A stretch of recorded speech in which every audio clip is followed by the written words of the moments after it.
హీరా మండి నెట్ఫ్లిక్స్లో వచ్చిన ఈ ఒక్క వెబ్ సిరీస్ మన ముందుకి చాలా క్వశ్చన్స్ తీసుకొచ్చింది.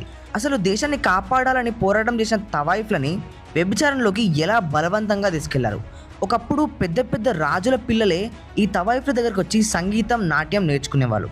అలాంటి వాళ్ళపైన ఒక నెగిటివ్ ఇమేజ్ ఎలా క్రియేట్ చేశారు? హీరా మండిలో ఉండే తవాయిఫ్లు ఎంత టాలెంటెడ్ అంటే 1887లోనే గ్రామోఫోన్ నుంచి తన వాయిస్ రికార్డ్ చేసిన మొట్టమొదటి మహిళ ఒక తవాయిఫే. అసలు వీళ్ళు చేసే పనులు వేరు, వీళ్ళను ఇలా తయారు చేసిన పరిస్థితులు వేరు.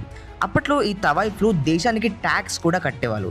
అండ్ వీళ్ళు ఇండియా ఇండిపెండెన్స్ కోసం మహాత్మా గాంధీ స్వరాజ్ ఫండ్లో కూడా కాంట్రిబ్యూషన్ చేశారు. బ్రిటిష్ వాళ్ళ సీక్రెట్స్ అన్నీ తీసుకొని మన ఫ్రీడమ్ ఫైటర్స్కి రివీల్ చేసేవాళ్ళు. కొంతమంది తవాయిఫ్లు అయితే దేశం కోసం ప్రాణాలు కూడా ఇచ్చారు. అలాంటి వాళ్ళు ఇప్పుడు ఎందుకు ఇలా అయిపోయారు? ఇంత టాలెంటెడ్గా ఉన్న వీళ్ళు వ్యభిచారమే ఎందుకు చేస్తున్నారు? ఈ తవాయిఫ్కి హీరోయిన్ కాజల్ అండ్ సంజయ్ దత్కి ఉన్న సంబంధం ఏంటిది? అసలు హీరా మండి గురించి, తవాయిఫ్ల గురించి డీటెయిల్డ్గా ఇప్పుడు తెలుసుకుందాం. తవాయిఫ్ అనగానే మనకి మెయిన్గా గుర్తొచ్చేవి కల్చర్, మ్యూజిక్, గౌరవ మర్యాదలు అండ్ డ్యాన్స్.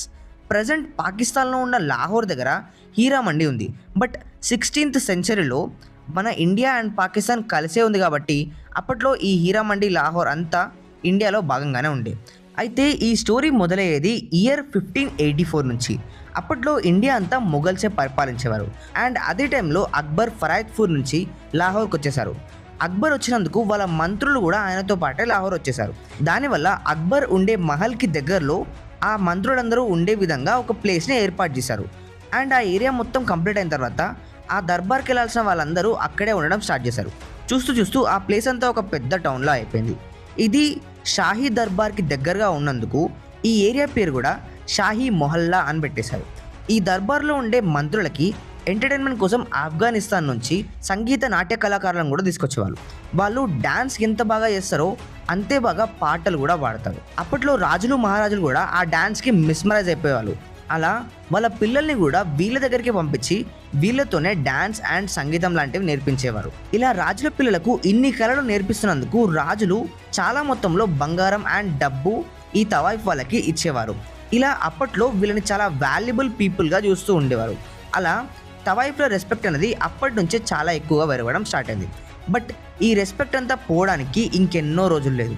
తర్వాత ఇండియా మీద మొట్టమొదటిసారిగా నాదిర్ షా అటాక్ చేసిండు. అండ్ 17th సెంచరీలో అహ్మద్ షా అబ్దాలీకి అండ్ మొఘల్స్ వాళ్ళకి చాలా ఘోరంగా యుద్ధాలు జరిగినాయి. అప్పట్లో జనాల లోపల ఒక భయం అనేది స్టార్ట్ అయింది. ఈ టైంలో లాహోర్లో ఎవరెవరైతే జనాలు ఉన్నారో వాళ్ళందరి ఇంట్లోకి వెళ్ళి వాళ్ళ బంగారం, డబ్బును వీళ్ళు లాక్కుపోతారని చెప్పేసి ఆ భయానికే చాలామంది పారిపోయేవాళ్ళు. ఈ అబ్దాలీ వాళ్ళు చేసిన ఈ యుద్ధం తర్వాత అక్కడి నుంచి తీసుకొచ్చే ప్రతి ఒక్క అమ్మాయిని లాహోర్లో తవాయిఫ్లు ఉండే ప్లేస్లోనే పడేసేవాళ్ళు. అండ్ రాత్రి అవ్వగానే చాలా మంది ఆ ఏరియాస్కి వెళ్ళేవాళ్ళు. ఇలా ఆ తవాయిఫ్లు ఉండే ఏరియా మొత్తాన్ని రెడ్ లైట్ ఏరియాగా మార్చేశారు. ఇలా హిస్టరీలోనే ఫస్ట్ టైం లాహోర్లో వ్యభిచారం చేయడం లాంటివి మొదలైనవి. అండ్ అక్కడి నుంచే తవాయిఫ్ల రెప్యుటేషన్ అంతా పడిపోతూ వచ్చింది. ఎవ్వరూ వాళ్ళ దగ్గరికి సంగీతం అండ్ డ్యాన్స్ నేర్చుకోవడానికి రాకపోవడం వల్ల వాళ్ళకు కూడా తప్పక అదే పని చేయాల్సి వచ్చింది. ఈ విధంగా ఆ ఏరియా మొత్తాన్ని ఒక రెడ్ లైట్ ఏరియాగా అప్పట్లో మార్చేశారు. 18th సెంచరీలో మళ్ళీ అఫ్ఘానుల పైన అటాక్ చేసి రాజా రంజిత్ సింగ్ ఆ ఏరియాని ఆయన ఆధీనంలోకి తీసుకున్నాడు. ఈయనకి సంగీతం, నాట్యం లాంటి కళలంటే చాలా ఇష్టం. అందుకే మళ్ళీ తవాయిఫ్ల కల్చర్ని తిరిగి స్టార్ట్ చేశాడు. అలానే ఆయన మొహరన్ సర్కార్ అనే ఒక తవాయిఫ్ని పెళ్లి చేసుకున్నాడు. దీనివల్ల వాళ్ళ సిక్ ధర్మం పాటించే వాళ్ళు చాలామంది ఈయనని అపోజ్ చేశారు. కానీ రాజా రంజిత్ సింగ్ మొహరన్ పేరు మీద ఒక సిల్వర్ అండ్ గోల్డ్ కాయిన్స్ కూడా చేపించారు. అండ్ వాళ్ళ కోసం సపరేట్గా ఒక మస్జిద్ కట్టియడం, ఒక ప్యాలెస్ కూడా కట్టించిండు. ఈ రాజా రంజిత్ సింగ్ చనిపోయిన తర్వాత అక్కడున్న రాజ్యం మొత్తాన్ని చూసుకోవడానికి అక్కడున్న జనరల్స్ పోటీ పడ్డారు. అందులో మెయిన్ జనరల్ అయిన హీరా సింగ్ డోగ్రే సిక్కిం ఎంపైర్కి ప్రైమ్ మినిస్టర్ మారిండు. అలా ఆయన ప్రైమ్ మినిస్టర్గా మారిన తర్వాత ఈ లాహోర్ లోపల ఉండే షాహీ మొహల్లా దగ్గర చాలా రష్ ఉంది. సో ఇక్కడ వెజిటేబుల్స్ అండ్ ఫ్రూట్ మండి లాంటిది పెడదామని చెప్పేసి అప్పటి నుంచి ఆయన ఇలా స్టార్ట్ చేసిండు. అండ్ ఆ ఏరియాని హీరా సింగ్ ది మండి పేరుతో పిలవడం స్టార్ట్ చేశారు. సిక్కిం ఎంపైర్లో వాళ్ళకి పోయిన రెస్పెక్ట్ మళ్ళీ వచ్చింది. ఎవ్రీ మంత్ కొంత అమౌంట్ వీళ్ళ దగ్గర నుంచి రావడం స్టార్ట్ అయింది. బట్ ఇది కూడా ఎక్కువ రోజులు ఉండలేదు. ఆంగ్లో సిక్కిం వార్ వల్ల బ్రిటిష్ వాళ్ళు ఆ ఏరియా మొత్తం రూల్ చేయడం స్టార్ట్ చేశారు. బ్రిటిష్ వాళ్ళంతా బిజినెస్ కోసం వచ్చారు కాబట్టి అందుకే ముందు లాహోర్ లోపల జరుగుతున్నవన్నీ ఆపేసి అండ్ ఆ ప్రతి ప్లేస్ నుంచి ట్యాక్స్ వసూలు చేయడం లాంటివి చేశారు. ట్యాక్స్ కట్టకుంటే ఘోరంగా పనిష్మెంట్ చేసేవాళ్ళు. అండ్ ఆడవాళ్ళకైతే ఇంకా ఘోరంగా చాలా పనులు చేసేవాళ్ళు. తవాయిఫ్ వాళ్ళు పెద్దగా ఏం చదువుకోలేదు. అండ్ వాళ్ళకి తెలిసింది మ్యూజిక్ అండ్ డ్యాన్స్ మాత్రమే కాబట్టి అక్కడ ఏం చేయాలో అర్థం కాక వాళ్ళకి తోచిన పనులన్నీ చేయడం స్టార్ట్ చేసిరు. కొంతమంది అయితే అక్కడ వ్యభిచారం చేయడం స్టార్ట్ చేసిరు. బ్రిటిష్ సైనికులు క్యాంప్ కూడా అక్కడ దగ్గరలో ఉండడం వల్ల ఆ బ్రిటిష్ వాళ్ళు ఈ హీరా మండి దగ్గర ఉండే ఆడవాళ్ళని వాళ్ళ అవసరం కోసం వాడుకోవడం స్టార్ట్ చేశారు. కొన్ని రోజులకు ఆ ఏరియా మొత్తంలో ప్లేగు వ్యాధి రావడం వల్ల ఈ బ్రిటిష్ వాళ్ళు అక్కడ నుంచి ఖాళీ చేసి వెళ్ళిపోయారు. వెళ్ళిపోయిన తర్వాత మళ్ళీ వాళ్ళు నార్మల్ అవుతున్నారు అనే టైంకి అప్పటికే చాలామంది ఈ ఏరియాని ఒక ఎంటర్టైన్మెంట్ పర్పస్ కోసం మాత్రమే చూసేవాళ్ళు. అలా వీళ్ళంతా పోర్ట్రే అయిపోయారు. వాళ్ళ కల్చర్ అండ్ టాలెంట్ చూడకుండా జస్ట్ కేవలం ఒక్క పర్పస్ కోసం మాత్రమే అక్కడికి వెళ్ళేవారు. కానీ ఈ తవాయిఫ్ మహిళలు మన దేశం ఫ్రీడమ్ ఫైటర్స్ కోసం చాలా హెల్ప్ చేశారు. వాళ్ళ ఇంట్లో చోటిచ్చారు, బ్రిటిషర్స్కి తెలియకుండా కాపాడారు. ఇండిపెండెన్స్ టైంలో హీరా మండి ఫ్రీడమ్ ఫైటర్స్ కోసం ఒక మీటింగ్ ప్లేస్లో అయిపోయింది. అండ్ అక్కడ అందరూ కలిసి ప్లాన్ చేసుకొని చాలా సీక్రెట్గా పకడ్బందీగా ఉండేవారు. అలానే హీరా మండి లోపల ఒక ఇంపార్టెంట్ తవాయిఫ్ అయిన అజీజ్ బాయ్ 1857లో మన ఇండియన్ ఫ్రీడమ్ ఫైటర్స్ కోసం చాలా హెల్ప్ చేసింది. దీంట్లో భాగంగా ఆమె గుర్రం పైన సవారీ చేస్తూ బ్రిటిష్ వాళ్ళపైన అటాక్ చేయడం, సీక్రెట్గా వెళ్ళి బ్రిటిష్ వాళ్ళని గన్తో కాల్చడం, అండ్ మన ఫ్రీడమ్ ఫైటర్స్కి గాయాలైతే కట్లు కట్టి వాళ్ళని చూసుకోవడం, ఇలా చాలా ఇంపార్టెంట్ పనులు కూడా చేసింది. అందుకే హీరా మండి వెబ్ సిరీస్లో అదితి రావు ఈమె రోల్లోనే యాక్ట్ చేసింది. ఇలా చాలా విధాలుగా ఒక్కోసారి ఫండ్స్ రూపంలో మన ఫ్రీడమ్ ఫైటర్స్కి డబ్బు నగలు ఇచ్చి చాలా హెల్ప్ చేశారు.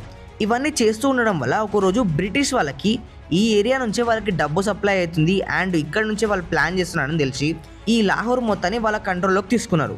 అలా అప్పటి నుంచి సీక్రెట్గా ఎలాంటి పనులు జరగకుండా బ్రిటిష్ వాళ్ళు మొత్తం నిఘా పెట్టడం స్టార్ట్ చేశారు. ఆ తర్వాత ఇలానే ప్రొటెస్ట్ జరుగుతూ 1947 వచ్చేసింది. ఇండియాకి స్వాతంత్రం వచ్చిన తర్వాత పాకిస్తాన్ అండ్ ఇండియా విడిపోవడం వల్ల లాహోర్ పాకిస్తాన్ లోపలికి వెళ్ళిపోయింది. బట్ పాకిస్తాన్కి స్వాతంత్రం వచ్చిన తర్వాత కొన్నేళ్ల వరకు కూడా ఆ ఏరియా మొత్తం బాగానే ఉంది. కానీ సరిగ్గా 1978లో మహమ్మద్ జియా ఉల్ హక్ పాకిస్తాన్ 6th ప్రెసిడెంట్ అయ్యారు. ఈయన ఇస్లాం ప్రకారం ఆయనకి ఈ తవాయిఫ్ వాళ్ళ కల్చర్ కరెక్ట్ అనిపించలేదు. దానివల్ల వాళ్ళని మళ్ళీ రెడ్ లైట్ ఏరియాగా మార్చేశారు. ఇలా ప్రతిసారి వీళ్ళని తవాయిఫ్లా వ్యభిచారులా మారుస్తూ ఉండడం వల్ల ఆ ఏరియా పైన ఈ మనుషుల పైన చాలా నెగిటివ్ ఇంపాక్ట్ పడిపోయింది. అందుకే ప్రజెంట్ ఆ ఏరియాలో పొద్దుగాల ఒక మార్కెట్ ఓపెన్ అయితే రాత్రి అవ్వగానే ఆ ఏరియా మొత్తం రెడ్ లైట్ ఏరియాగా అయిపోతుంది. ఇక్కడి నుంచే వచ్చిన గుహార్ జాన్ 10 భాషలలో 600కు పైగా పాటలు పాడి రికార్డ్ క్రియేట్ చేసిన మొట్టమొదటి మహిళ.